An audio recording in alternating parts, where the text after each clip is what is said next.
Και ναι, έφτασε η καλύτερη ώρα της ημέρας να περιποιηθώ και εγώ το πρόσωπό μου μετά από μια κουραστική μέρα. Χρησιμοποιώ τη συσκευή καθαρισμού με το φανταστικό βουρτσάκι μικροσίλβερ, βάζω την κρέμα καθαρισμού στο βουρτσάκι και αρχίζω με κυκλικές κινήσεις για 1 λεπτό και καθαρίζω το πρόσωπό μου.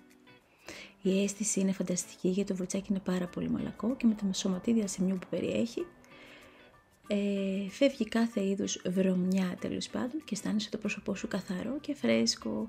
Αφού ξεβγάζουμε λοιπόν τη σαπουνάδα από το καθαρισμό μας πιο πριν, βρέχουμε πάλι λιγάκι το πρόσωπό μας αφού το σκουπίσουμε καλά και προχωράω να κάνω την απολέπιση που την κάνω σχεδόν 2 φορές.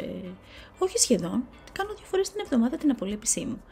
Βάζω λοιπόν τη λεπίδα τις απολέψεις πάνω στη μηχανή μου, την κρατάω 45 μέρες και αρχίζω να κάνω απολέπιση σε όλο το πρόσωπό μου. Οπότε αντίο μαύρα στίγματα και αντίο σημάδια από τους ρήπους καθημερινής ατμόσφαιρας. Νιώθω πάρα πολύ όμορφα. Μετά λοιπόν από αυτή τη λεπίδα βάζω μια λοσιόν στο πρόσωπό μου, έτσι για απλή ανυδάτωση, να ετοιμάσω λοιπόν τους πόρους μου, να είναι έτοιμοι να δεχτούν την επόμενη κρέμα που θα βάλω προσώπου, την οποία θα χρησιμοποιήσω με την κεφαλή της αντιγύρανσης και σύσφυξης.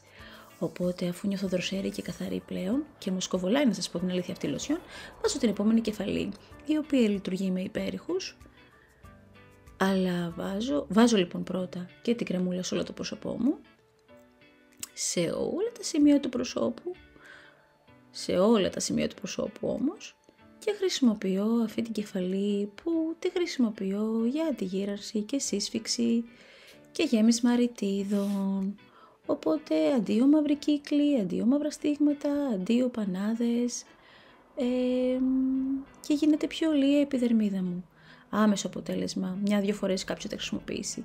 Όλη αυτή την καθαριότητα λοιπόν με την απολέπιση και τη σύσφυξη την κάνω 2 φορές τη βδομάδα.